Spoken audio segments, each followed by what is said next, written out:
ಯೇಸುವಿನ ಬಳಿಗೆ ಬರಬೇಕಾದ್ರೆ ಎಲ್ಲೆಲ್ಲೋ ಸುತ್ತ ಹಾಕೊಂಡು ಬಂದಿರ್ತೀವಿ. ಆದರೆ ಯೇಸುವನ್ನ ಭೇಟಿ ಆದಮೇಲೆ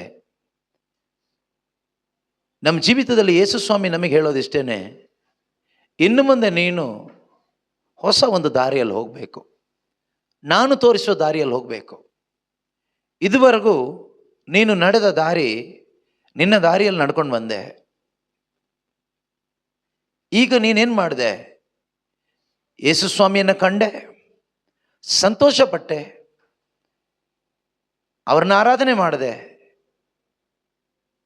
ಅವರಿಗೆ ಜೀವನವನ್ನು ಒಪ್ಪಿಸ್ಕೊಟ್ಟೆ. ಈಗ ನೀನು ನಿನ್ನ ದಾರಿಯಲ್ಲಿ ಹೋಗಬಾರ್ದು, ಲೋಕದ ದಾರಿಯಲ್ಲಿ ಹೋಗಬಾರ್ದು, ಮರಳಿ ಹೆರೋದನ ಬಳಿಗೆ ಹೋಗಬಾರ್ದು. ಅದರ ಅರ್ಥ, ನೀನು ಶರೀರ ಸ್ವಭಾವಕ್ಕೆ ಅನುಸಾರವಾಗಿ ಮತ್ತೆ ಜೀವಿಸಬಾರ್ದು.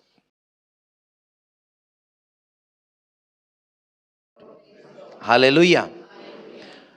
ಸಂತ ಮತ್ತಾಯನು ಬರೆದ ಶುಭ ಸಂದೇಶದ 2ನೇ ಅಧ್ಯಾಯದಲ್ಲಿ ನಾವು ನೋಡ್ತೀವಿ, ಯೇಸು ಸ್ವಾಮಿ ಜನಿಸಿದಾಗ ಯೇಸು ಸ್ವಾಮಿಯನ್ನು ಭೇಟಿಯಾಗಲಿಕ್ಕೋಸ್ಕರ, ಯೇಸು ಸ್ವಾಮಿಯನ್ನು ಆರಾಧಿಸಲಿಕ್ಕೋಸ್ಕರ ಕೆಲವು ಜ್ಞಾನಿಗಳು ಪೂರ್ವ ದೇಶದಿಂದ ಹೊರಟು ಬರ್ತಾರೆ ಜೆರುಸಲೇಮಿಗೆ. ಹಾಗೆ ಅವರು ಮೊದಲು ಭೇಟಿ ಆಗೋದು ಹೆರೋದರಸನನ್ನು.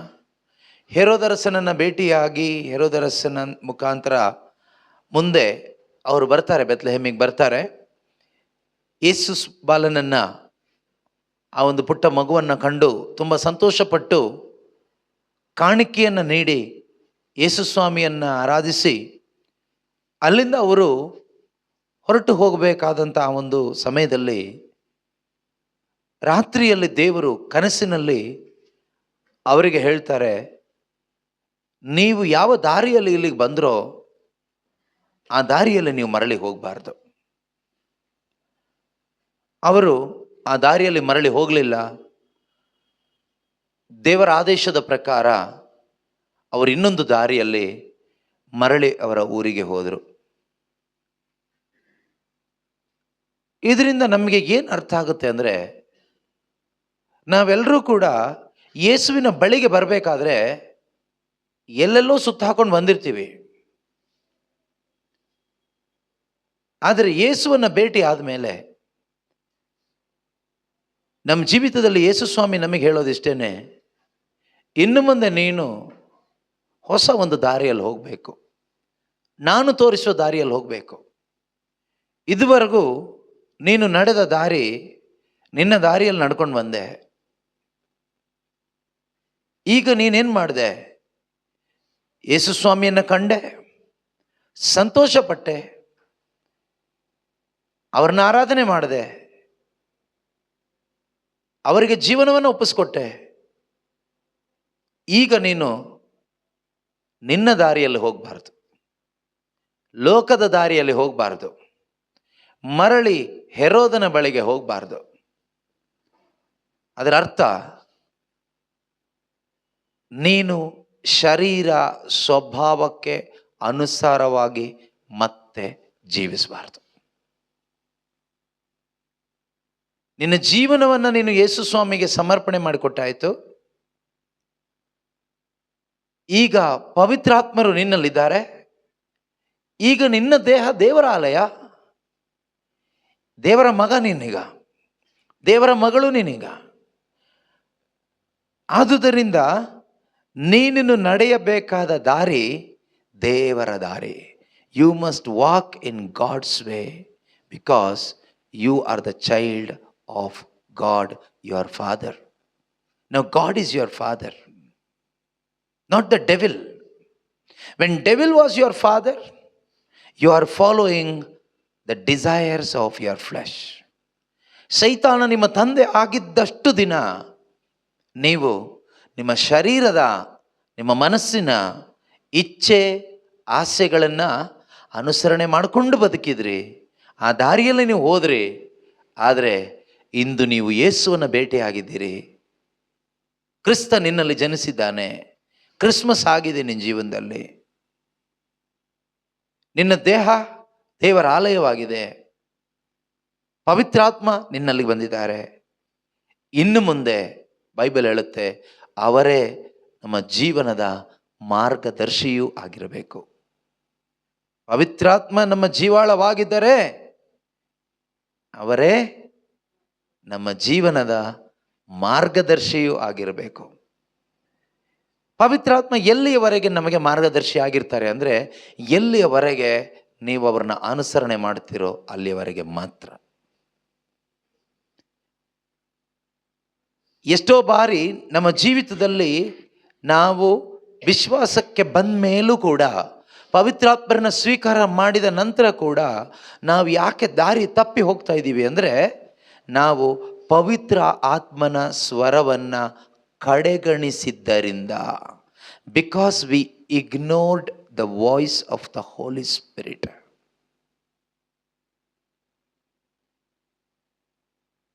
ನಮಗೆ ದಾರಿ ತಪ್ಪು ಹೋಗ್ತಾ ಇದೆ, ದಾರಿ ಕಾಣ್ತಾ ಇಲ್ಲ. We are wandering. ನಾವು ಒಂದು ರೀತಿ ಅಲೆಮಾರಿಗಳಾಗ್ಬಿಟ್ಟಿದ್ದೀವಿ. ಯಾಕೆ ನಮ್ಮಲ್ಲಿ ದೇವರಿಲ್ವಾ? ನಮ್ಮಲ್ಲಿ ಪವಿತ್ರಾತ್ಮರಿಲ್ವಾ? ಇದ್ದಾರೆ, ಪವಿತ್ರಾತ್ಮರಿದ್ದಾರೆ ನಮ್ಮಲ್ಲಿ. ನಾವು ಪ್ರಾರ್ಥನೆ ಮಾಡ್ತಾ ಇದ್ದೀವಾ? ಹೌದು, ನಾವು ಪ್ರಾರ್ಥನೆ ಮಾಡ್ತಾ ಇದ್ದೀವಿ. ನನ್ನ ದೇಹ ದೇವರ ಆಲಯನಾ? ಖಂಡಿತವಾಗ್ಲೂ ನನ್ನ ದೇಹ ದೇವರ ಆಲಯನೇ, ಇದೆಲ್ಲ ಸತ್ಯ.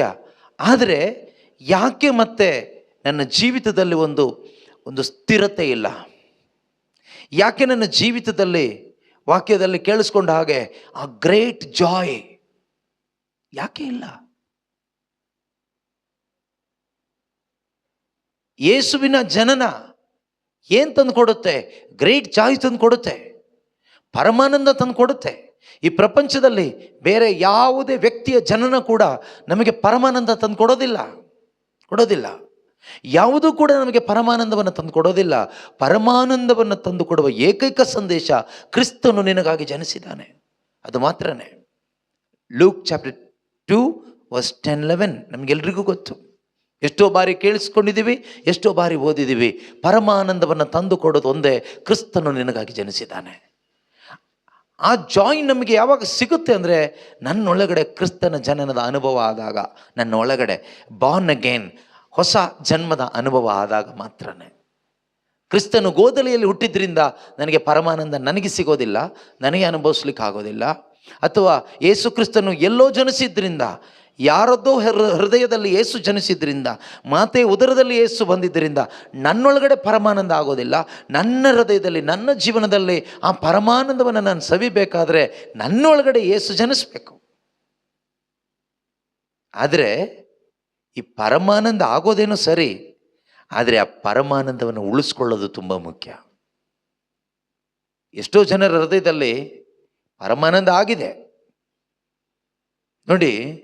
ಮದುವೆ ಆದಾಗ ಎಷ್ಟೋ ಜನರ ಜೀವನದಲ್ಲಿ ಕ್ಷಣಿಕವಾದ ಆನಂದ, ಸಂತೋಷ, ಸಂತೃಪ್ತಿ ಅನುಭವಿಸಿದ್ದಾರೆ. ನಮಗೆ ಅನುಭವ ಆಗಿರುತ್ತೆ ಎಷ್ಟೋ ಜನರಿಗೆ. ಮದುವೆ ಆದ ಆ ಮೊದಲ ದಿವಸ, ಮೊದಲನೇ ವಾರ, ಮೊದಲನೇ ತಿಂಗಳು, ಮ್ಯಾಕ್ಸಿಮಮ್ ಮೊದಲನೇ ವರ್ಷ ಅಂತ ಇಟ್ಕೊಳ್ಳಿ, ಅದು ಜಾಸ್ತಿನೇ ಆಯಿತು. 1 ತಿಂಗಳೇ ಮುಗಿದೋಯ್ತು. ಆ 1 ತಿಂಗಳು ಮುಗಿದು ಹೋಗೋ ಅಷ್ಟೊತ್ತಿಗೆ ಆ ಮದುವೆ ಆದಂಥ ಜಾಯ್, ಆನಂದ ಹೋಗೇ ಬಿಡ್ತು. ಕೆಲವು ಟೈಮ್ ಗಂಡ ಸತ್ತರೆ, ಹೆಂಡತಿ ಸತ್ತರೆ ಎಷ್ಟೊಂದು ದುಃಖವಾಗಿ ಬದುಕ್ತೀವೋ, ಅದೇ ರೀತಿ ಗಂಡ ಇದ್ದರೂ ದುಃಖವಾಗಿರ್ತಕ್ಕಂಥ, ಹೆಂಡತಿ ಇದ್ದರೂ ದುಃಖದಲ್ಲಿ, ನೋವಿನಲ್ಲಿರ್ತಕ್ಕಂಥ ಪರಿಸ್ಥಿತಿ ಎಷ್ಟೋ ಜನ ಮದುವೆ ಆಗಿರ್ತಕ್ಕಂಥವರ ಜೀವಿತದಲ್ಲಿ ಅವರು ಅನುಭವಿಸ್ತಾ ಇದ್ದಾರೆ. ಅದರಿಂದ ಮದುವೆ ಆಗೋದು ಸುಲಭ, ಆ ಮದುವೆಯನ್ನು ಜೀವಿಸೋದು ಸುಲಭ ಅಲ್ಲ. ಹೊಸದಾಗಿ ಹುಟ್ಟೋದು, ಯೇಸುವನ್ನು ರಕ್ಷಕನಾಗಿ ಸ್ವೀಕಾರ ಮಾಡಿಕೊಳ್ಳೋದು ತುಂಬ ಸುಲಭ. ನಾವೇನು ಮಾಡೋದು ಬೇಕಾಗಿಲ್ಲ. ಶುಭ ಸಂದೇಶವನ್ನು ಆಲಿಸಿ ವಿಶ್ವಾಸ ಇಟ್ಟರೆ ಸಾಕು, ಯೇಸು ನಮ್ಮಲ್ಲಿ ಹುಟ್ಟುತ್ತಾರೆ, ತುಂಬ ಸುಲಭ. ಆದರೆ ಆ ಪರಮಾನಂದ ಪಡ್ಕೊಳ್ತೀವಲ್ವಾ ಯೇಸು ಹುಟ್ಟಿದಾಗ, ಆ ಪರಮಾನಂದದಲ್ಲಿ ಜೀವನ ಮುಂದಕ್ಕೆ ತೆಗೆದುಕೊಂಡು ಹೋಗೋದು ಸುಲಭ ಅಲ್ಲ. ಈ ಲೋಕದಲ್ಲಿ ಬದುಕುವ ಪ್ರತಿಯೊಬ್ಬರಿಗೂ ಪ್ರತಿ ದಿನ, ಪ್ರತಿ ಕ್ಷಣ ಹೋರಾಟ ಇದೆ. ಆತ್ಮಿಕವಾದ ಹೋರಾಟ. ಅದನ್ನು ಸಂತ ಪೌಲರು ನರಳಾಟ ಅಂತ ಹೇಳ್ತಾರೆ, ಗ್ರೋನಿಂಗ್ ಅಂತ ಹೇಳ್ತಾರೆ. 2 Corinthians chapter 5, 2 ಕೊರಿಂಥ 5ನೇ ಅಧ್ಯಾಯದಲ್ಲಿ ಅವ್ರು ಹೇಳ್ತಾರೆ, ಈ ದೇಹ ಎಂಬ ಗುಡಾರದಲ್ಲಿ ನಾವು ಬದುಕಿರುವ ತನಕ. ಎಲ್ಲಿ ತನಕ? ಈ ದೇಹ ಎಂಬ ಗುಡಾರದಲ್ಲಿ ನಾವು ಇರುವ ತನಕ ನಾವು ಹೇಗಿರ್ತೀವಂತೆ? ನರಳುತ್ತೆ. ಯಾವಾಕ್ಯ ಓದೋಣ? ನಾವು ಈ ದೇಹವೆಂಬ ಗುಡಾರದಲ್ಲಿರುವ ತನಕ, ಈ ದೇಹ ಎಂಬ ಗುಡಾರದಲ್ಲಿ ನಾನು ಇರುವ ತನಕ, ದೇವರ ಮಗನಾದ ನಾನು ಈ ಒಂದು ದೇಹ, ಶರೀರ ಸ್ವಭಾವ ಇರುವ ಈ ದೇಹದಲ್ಲಿ ಪಾಪದ ಆಸೆಗಳು, ಪ್ರಚೋದನೆಗಳು ಉಂಟು ಮಾಡುವ ಈ ದೇಹದಲ್ಲಿ ಪರಿಶುದ್ಧನಾದ ದೇವರ ಮಗನಾಗಿರೋ ನಾನು ಎಲ್ಲಿವರೆಗೆ ಬದುಕಿರ್ತೀನೋ ಅಲ್ಲಿವರೆಗೂ ನರಳುತ್ತೇವೆ,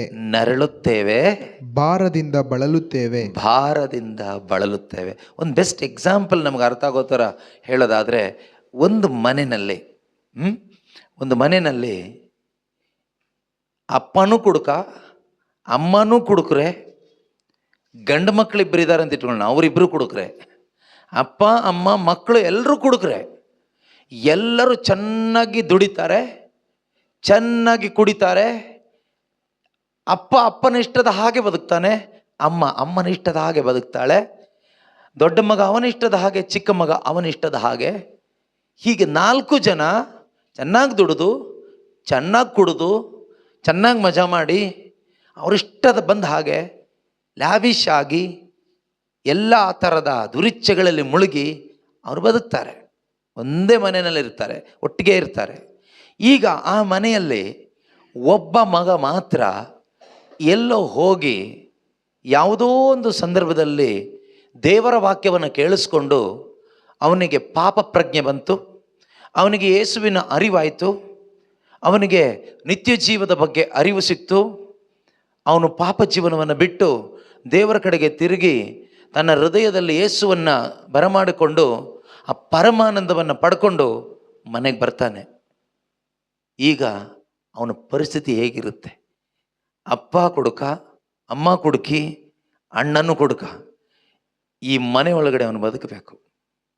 ಮನೆ ಬಿಟ್ಟು ಹೋಗೋಕ್ಕಾಗಲ್ಲ. ಸಂಜೆ ಆದರೆ ಸಾಕು ಹೊಡೆದಾಟ ಶುರುವಾಗುತ್ತೆ.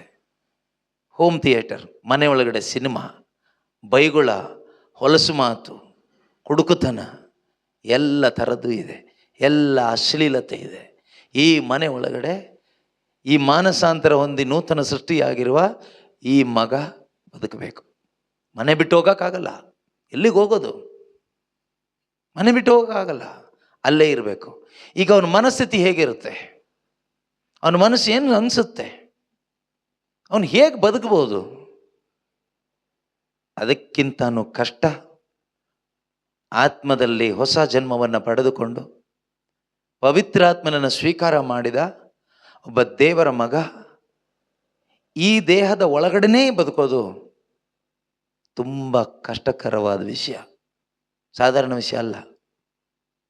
ಆದರೆ ಆತ್ಮದಲ್ಲಿ ಒಂದು ಹೊಸ ಜನ್ಮವಿಲ್ಲದೆ, ಅಂತರಂಗದಲ್ಲಿ ಕ್ರಿಸ್ತನ ಜನ್ಮವಿಲ್ಲದೆ, ಆ ಪರಮಾನಂದ ಪಡೆದುಕೊಳ್ಳದೆ ಬದುಕುವ ಎಷ್ಟೋ ಕ್ರೈಸ್ತರಿದ್ದಾರೆ. ಅವರಿಗೇನು ಹೇಳಲಿಕ್ಕಿಲ್ಲ. ಅವ್ರು ಎಲ್ಲಿದ್ದರೂ ಒಂದೇ, ಅವ್ರು ಎಲ್ಲ ಕಡೆನೂ ಅಡ್ಜಸ್ಟ್ ಮಾಡ್ಕೊಂಡು ಬದುಕೊಂಡು ಹೋಗ್ತಾರೆ. ಕೆಲವು ಟೈಮ್ ಹೇಳ್ತಾರಲ್ವ, ಅಡ್ಜಸ್ಟ್ ಮಾಡ್ಕೊಂಡು ಬದುಕಬೇಕು, ಅಡ್ಜಸ್ಟ್ ಮಾಡ್ಕೊಂಡು ಬದುಕಬೇಕು. ಅಡ್ಜಸ್ಟ್ ಮಾಡ್ಕೊಳ್ಳೋದಂದ್ರೆ ಹೇಗೆ? ಯಾವ ರೀತಿಯಲ್ಲಿ? ಇದರಲ್ಲಿ ಅಡ್ಜಸ್ಟ್ಮೆಂಟ್ ಬರೋದಿಲ್ಲ.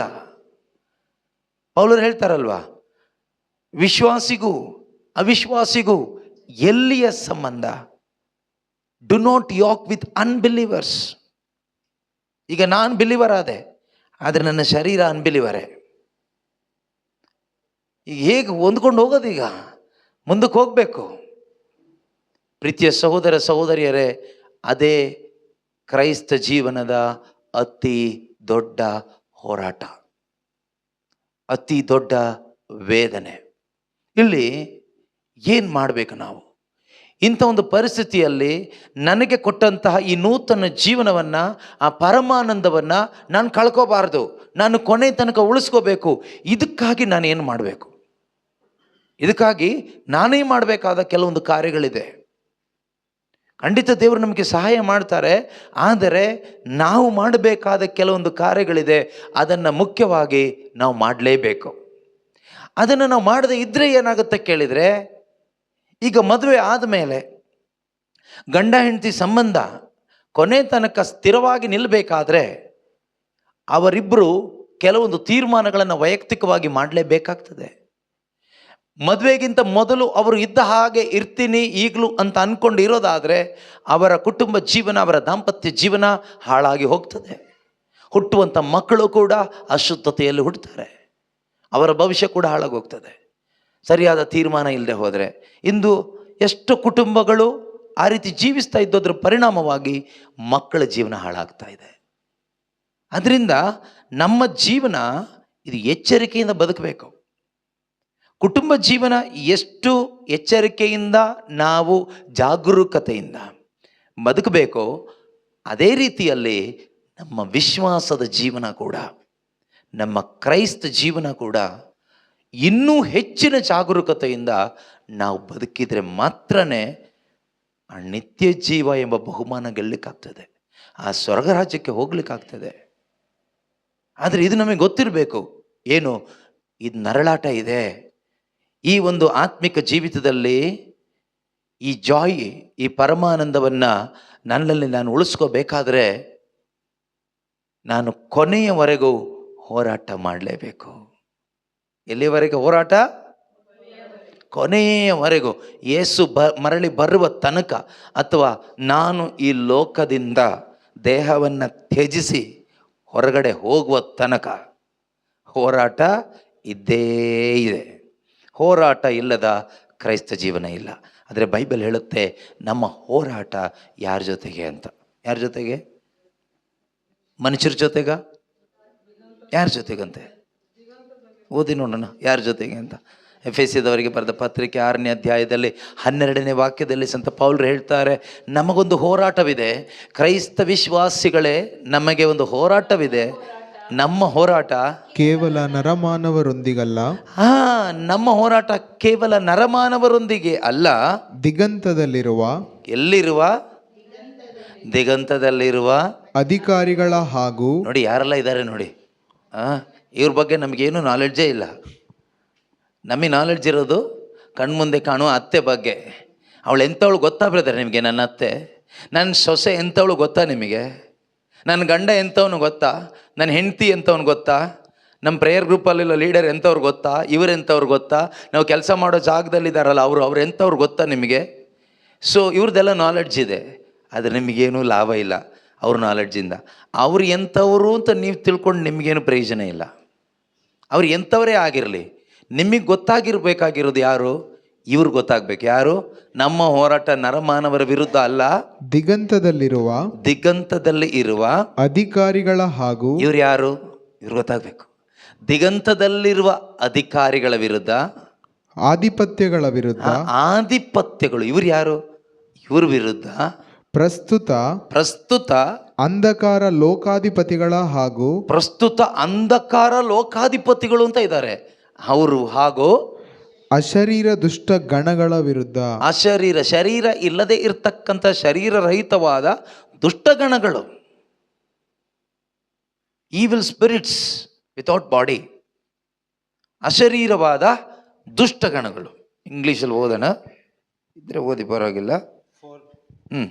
For our struggle is not against enemies of blood and flesh. Struggle, wrestling, ಒಂದು ಕುಸ್ತಿ ಪಂದ್ಯ ಥರ. Are struggling, are fighting.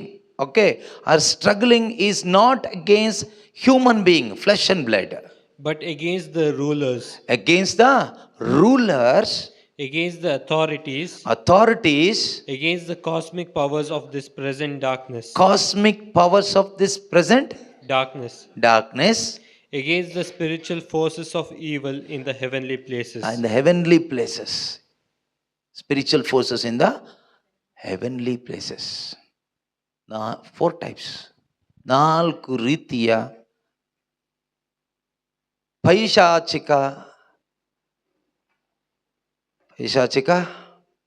ಶಕ್ತಿಗಳು, ಬೇರೆ ಬೇರೆ ರೀತಿಯ ಪೈಶಾಚಿಕ ಶಕ್ತಿಗಳು. ಇವುಗಳ ವಿರುದ್ಧ ಯುದ್ಧ. ಈಗ not against flesh and blood, ನಮ್ಮ ಯುದ್ಧ ಕಣ್ಣಿಗೆ ಕಾಣುವಂತಹ ಶರೀರ ರಕ್ತ ಮಾಂಸ ಇರ್ತಕ್ಕಂತಹ ಮನುಷ್ಯನ ವಿರುದ್ಧ ಅಲ್ಲ ಅಂತ ದೇವರು ಹೇಳ್ತಾರೆ. ಇದು ಯಾರಿಗೆ ಹೇಳ್ತಾ ಇರೋದು ಅಂದರೆ ಎಲ್ಲರಿಗೂ ಅಲ್ಲ, ಆಯ್ತಾ?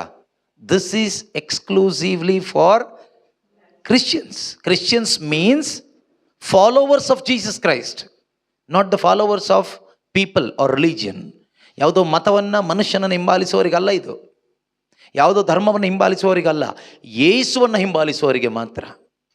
ಯೇಸು ಕ್ರಿಸ್ತನ ಅನುಯಾಯಿಗಳಿಗೆ, ದೇವರ ಮಕ್ಕಳಿಗೆ, ಸ್ವರ್ಗ ಸಾಮ್ರಾಜ್ಯವನ್ನು ಮಾತ್ರವೇ ಗುರಿಯಾಗಿಟ್ಟುಕೊಂಡು ಈ ಭೂಮಿಯಲ್ಲಿ ಬದುಕುತ್ತಿರುವ ದೇವರ ಮಕ್ಕಳಿಗೆ, ಅಂತರಂಗದಲ್ಲಿ ಪವಿತ್ರಾತ್ಮನನ್ನು ಸ್ವೀಕಾರ ಮಾಡಿ ಜೀವಿಸುತ್ತಿರುವವರಿಗೆ, ಅವ್ರಿಗೆ ಹೇಳ್ತಾ ಇರೋ ದೇವರು, ಎಲ್ರಿಗೂ ಅಲ್ಲ. ನಿಮಗೊಂದು ಯುದ್ಧ ಇದೆ. You have a struggle, spiritual struggle, spiritual wrestling, spiritual battle, but not against flesh and blood. ಆದರೆ ಮನುಷ್ಯನ ವಿರುದ್ಧ ಅಲ್ವೇ ಅಲ್ಲ. ನಮ್ಮ ಮೈಂಡಲ್ಲಿ ಯಾರು ಬರ್ತಾರೆ? ನಮಗೇನಾದರೂ ಆತ್ಮಿಕ ಜೀವಿತದಲ್ಲಿ, ನಮ್ಮ ಈ ಆತ್ಮಿಕ ಪ್ರಯಾಣದಲ್ಲಿ ಏನಾದರೂ ತೊಂದರೆ ಆದರೆ, ಕಷ್ಟ ಆದರೆ, ನಮ್ಮ ಮೈಂಡಿಗೆ ಈಗ ಓದಿ ಕೇಳಿಸಿಕೊಂಡ 4 ಕ್ಯಾಟಗರಿ ಈ ಸ್ಪಿರಿಚುವಲ್ ಫೋರ್ಸಸ್ ಬರುತ್ತೋ ಅಥವಾ ಮನುಷ್ಯ ಬರ್ತಾನೋ? ಅಲ್ಲೇ ಹೋದ್ವಿ ನಾವು, ಫೇಲ್ ಆದ್ವಿ. ಹಾಗಾದರೆ ಫಸ್ಟ್ ಸ್ಟೆಪ್ ಏನು ಗೊತ್ತಾ? ನಮ್ಮ ಈ ಆತ್ಮಿಕ ಪ್ರಯಾಣದಲ್ಲಿ in order to maintain that great joy, ನಾವು ಮಾಡಬೇಕಾಗಿರೋದು ವಿ ಮಸ್ಟ್ ಫೈಟ್. ನಾವು ಕಂಟಿನ್ಯೂಸ್ ಆಗಿ ಫೈಟ್ ಮಾಡಬೇಕು, but not against flesh and blood, but against evil forces. ನಿರಂತರವಾಗಿ ಯುದ್ಧ ಮಾಡಬೇಕು. ನಾವು ಸುಮ್ಮನೆ ಸೋಂಬೇರಿತನದಲ್ಲಿ ಬದುಕಿದರೆ, ಸೋಂಬೇರಿತನ ಅಂದರೆ ಸ್ಪಿರಿಚುವಲ್ ಲೇಸಿನೆಸ್, ಆತ್ಮಿಕವಾಗಿ ಸೋಂಬೇರಿತನದಲ್ಲಿ ನಾವಿದ್ದರೆ ಖಂಡಿತವಾಗಲೂ ನಮ್ಮೊಳಗಡೆ ದೇವರು ಕೊಟ್ಟಂತಹ ಆ ಪರಮಾನಂದದಲ್ಲಿ ಈ ಕ್ರಿಸ್ತಿಯ ಜೀವನವನ್ನು, ಪ್ರಯಾಣವನ್ನು ಮುಂದಕ್ಕೆ ತೆಗೆದುಕೊಂಡು ಹೋಗಲಿಕ್ಕೆ ಇಂಪಾಸಿಬಲ್, ಸಾಧ್ಯನೇ ಇಲ್ಲ. ನಮ್ಮೊಳಗಡೆ ಉಂಟಾಗುತ್ತಿರುವ ಈ ಒಂದು ಫ್ರಿಕ್ಷನ್, ಘರ್ಷಣೆ, ಶರೀರ ಸ್ವಭಾವಕ್ಕೂ ಮತ್ತು ನನ್ನ ಒಳಗಡೆ ಬಂದಿರತಕ್ಕಂತಹ ಆ ನೂತನ ಆತ್ಮ, ಬಾರ್ನ್ ಅಗೇನ್ ಸ್ಪಿರಿಟ್ಗೂ ಘರ್ಷಣೆ ನಡೀತಾನೆ ಇರುತ್ತೆ ಎವ್ರಿ ಡೇ. ಶರೀರ ಲೋಕದ ಕಡೆಗೆ ಎಳೆಯುತ್ತೆ, ಒಳಗಡೆ ಇರತಕ್ಕಂಥ ನೂತನ ಆತ್ಮ ಪರಲೋಕದ ಕಡೆಗೆ ಎಳೆಯುತ್ತೆ, ಯೇಸು ಕಡೆಗೆ ಎಳೆಯುತ್ತೆ. ಶರೀರಕ್ಕಿಷ್ಟ ಈ ಲೋಕನೇ. ಇದು ದೊಡ್ಡ ಒಂದು ನರಳಾಟ ಪ್ರತಿಯೊಬ್ಬ ವಿಶ್ವಾಸಿಗೆ. ಆದರೆ ಇದರಲ್ಲಿ ಗೆಲ್ಲಬೇಕಾದ್ರೆ ನಮ್ಮ ಒಳಗಡೆ ದೇವರು ಆಲ್ರೆಡಿ ಹೋಲಿ ಸ್ಪಿರಿಟ್ ಕೊಟ್ಟಿದ್ದಾರೆ, ಪರಿಶುದ್ಧಾತ್ಮನ ಆಲ್ರೆಡಿ ಕೊಟ್ಟಿದ್ದಾರೆ. ಈಗ ಪವಿತ್ರಾತ್ಮನ ಸಹಾಯದಿಂದ ನಾವೇನು ಮಾಡಬೇಕು? ಈ ಆತ್ಮಿಕ ಯುದ್ಧವನ್ನು ಮಾಡಬೇಕು. ಏನು ಮಾಡಬೇಕು? ಆತ್ಮಿಕ ಯುದ್ಧ ಮಾಡಬೇಕು. ಈ ಆತ್ಮಿಕ ಯುದ್ಧಕ್ಕೆ ನನಗೆ ಎಕ್ಸ್ಪ್ಲೇನ್ ಮಾಡೋದಿಲ್ಲ, ಆದರೆ ಜಸ್ಟ್ ಹೇಳ್ತೀನಿ ನಿಮಗೆ, ಅಲ್ಲೇ ಮುಂದಕ್ಕಿದೆ. ಆತ್ಮಿಕ ಯುದ್ಧಕ್ಕೆ ಆತ್ಮಿಕವಾದ ಆಯುಧಗಳನ್ನು ನಾವು ಧರಿಸ್ಕೋಬೇಕು. In order to fight the spiritual battle, we must wear spiritual weapons given by God. ದೇವರು ಕೊಡುವ, ಮನುಷ್ಯ ಕೊಡುವ ವೆಪನ್. ಕೆಲವರು ಹೇಳ್ತಾರಲ್ವ, ಇದು ಯಾವುದು, ಇದನ್ನು ಹೀಗೆ ಎತ್ತಿಡ್ಕೊಂಡ್ರೆ ಸಾಕು, ಇದು ಸೈತಾನನ ವಿರುದ್ಧ ಒಂದು ಅಸ್ತ್ರ, ಖಡ್ಗ ಅಂತೆಲ್ಲ ಮನುಷ್ಯ ಹೇಳ್ತಾರೆ. ಅದು ಎಲ್ಲ ಇಟ್ಕೊಂಡ್ರೆ ಸೈತಾನ ಓಡಲ್ಲ, ಸೈತಾನ ನಿನ್ನನ್ನು ಓಡಿಸ್ತಾನಷ್ಟೇ. ಮನುಷ್ಯ ಹೇಳುವ ಅಸ್ತ್ರ ಅಲ್ಲ, ಮನುಷ್ಯ ಕೊಡುವ ಅಸ್ತ್ರ ತೊಟ್ಕೊಂಡ್ರೆ ಹಾಳಾಗೋಗ್ತೀರಾ. ದೇವರು ಕೊಡುವ, ಬೈಬಲ್ ಇದೆಯಲ್ವಾ, ಅದ್ರ ಮುಂದೆ ಅದೊಂದು ವಾಕ್ಯ ಓದಿ ನೋಡೋಣ. ಎಂದೇ ದೇವರು ಕೊಡುವ, ಯಾರು ಕೊಡುವ? ಯಾರು ಕೊಡುವ? ದೇವರು ಕೊಡುವ ಸಕಲ ಶಸ್ತ್ರಾಸ್ತ್ರಗಳೊಂದಿಗೆ ಸುಸಜ್ಜಿತರಾಗಿರಿ. ಯಾರು ಕೊಡೋ ಶಸ್ತ್ರಾಸ್ತ್ರಗಳು ಬೇಕು? ಯಾರೋ ಎಲ್ಲೋ ಮಂತ್ರಿಸಿ ಕೊಡೋ ತಗೊಂಡೋಗಿ ನೀನು ಸೈತಾನ ಮುಂದೆ ನಿಂತ್ಕೊಳ್ಳೋಕ್ಕಾಗಲ್ಲ, ಅವನು ಒದ್ದು ಓಡಿಸ್ತಾನೆ ನಿನ್ನನ್ನು.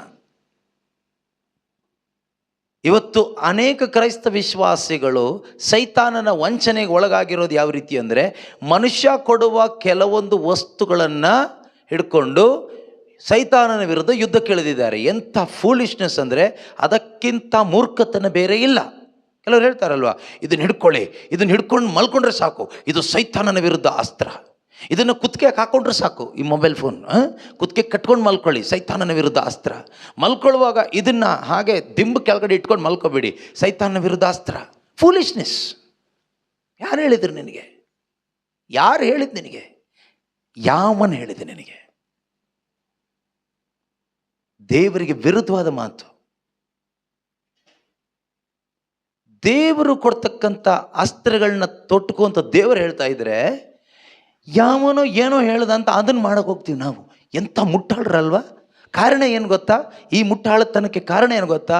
ನಮಗೆ ದೇವರ ಜ್ಞಾನ ಇಲ್ಲ, ನಮಗೆ ದೇವರ ವಾಕ್ಯದ ಅರಿವಿಲ್ಲ, ನಮಗೆ ದೇವರ ಪರಿಚಯ ಇಲ್ಲ, ನಮಗೆ ದೇವರ ಶಕ್ತಿಯಲ್ಲಿ ನಂಬಿಕೆ ಇಲ್ಲ, ನಮಗೆ ಮನುಷ್ಯರಲ್ಲೇ ನಂಬಿಕೆ. ಮನುಷ್ಯರು ಹೇಳೋದನ್ನು ನಂಬ್ತೀವಿ. ದೇವ್ರ ಮಾತು ಕೇಳಿ ದೇವರು ಹೇಳಿದ್ದನ್ನು ಮಾಡಿ ಯಾರೂ ಫೇಲ್ ಆಗಿಲ್ಲ. ಇವತ್ತು ನಿನ್ನ ಜೀವಿತದ ಮೇಲೆ ಸೈತಾನನ ಅಟ್ಯಾಕ್ ಇರ್ಬೋದು. ಒಬ್ಬ ಕ್ರೈಸ್ತ ವಿಶ್ವಾಸಿ ನೀನು, ನಿಜ. ಪವಿತ್ರಾತ್ಮ ನಿನ್ನಲ್ಲಿ ಇದ್ದಾರೆ, ನಿಜ. ಯೇಸುವನ್ನು ನೀನು ಭೇಟಿ ಆಗಿದೆಯಾ, ನಿಜ. ಆದರೆ ಈ ಆತ್ಮಿಕ ಯುದ್ಧದಲ್ಲಿ ನಿನಗೆ ಜಯಿಸ್ಲಿಕ್ಕೆ ಆಗ್ತಾ ಇಲ್ಲ. ಕಾರಣ ಏನು ಗೊತ್ತಾ? ಯುದ್ಧ ಇದೆ, ಜಯಿಸ್ಲಿಕ್ಕೆ ಆಗ್ತಾ ಇಲ್ಲ. ಎಷ್ಟೋ ಕಥೋಲಿಕ ಕ್ರೈಸ್ತ ಕುಟುಂಬಗಳು ಅವ್ರು ಹೇಳಿದ್ದನ್ನು ನಾನು ಕೇಳಿಸ್ಕೊಂಡಿದ್ದೀನಿ.